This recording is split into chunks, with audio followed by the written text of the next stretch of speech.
ఏ హి సంస్పర్శజా భోగా దుఃఖయోనయ ఏవ తే ఆద్యంతవంత కౌంతేయ నతేషు రమతే బుధః. అర్జున, విషయ సంయోగము వలన కలుగు భోగములు దుఃఖమునకు హేతువు. కొద్ది కాలమే ఉండును కాబట్టి విఘ్నుడైన వారు వాటి యందు ఆసక్తి చూపరు అని శ్రీకృష్ణుడు అర్జునుడికి చెప్పెను. బయట జరుగుతున్న విషయాల వల్ల వచ్చే సుఖము నిజమైన సుఖము కాదు. పైకి కొంత సుఖముగా అనిపించినా లోపల అపారమైన దుఃఖమును కలిగి ఉండును. బయట జరుగుతున్న విషయాల వల్ల వచ్చేదే విషయ సుఖము. ఈ విషయ సుఖము తన గర్భంలో దుఃఖమను దానిని కలిగి ఉంటుంది.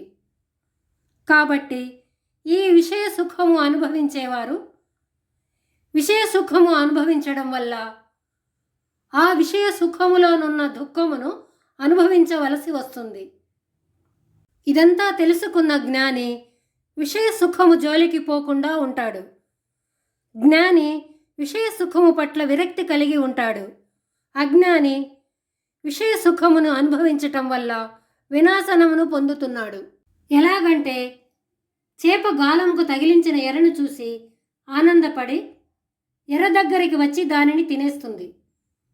కానీ పైన ఉన్న ఆనందం మాత్రమే చూసి లోపలున్న గాలము అనే ప్రమాదమును గుర్తించకుండా ఉన్నందుకు చేప గాలంకు చిక్కుకొని చనిపోతుంది. ఈ విధంగానే మనిషి విషయ సుఖము అనే ఎర దగ్గరికి వెళ్ళి విషయ సుఖము అనుభవించటం వల్ల దుఃఖం అనే గాలముకు చిక్కుకొని వినాశనమును అనుభవించును. కాబట్టి జ్ఞాని విషయ సుఖము పట్ల విరక్తి కలిగి ఉంటాడు. ఈ శ్లోకం ద్వారా విషయ సుఖమునందు గల రెండు గొప్ప దోషములు తెలుస్తున్నవి. అవే పైకి సుఖంగా కనిపించిన లోపల దుఃఖము కలిగి ఉండుట, విషయ సుఖములు ఎన్ని ఉన్నా కొద్ది కాలమే ఉండును. ఆత్మసుఖం అలా కాదు. ఆత్మసుఖము యందు దుఃఖమే ఉండదు.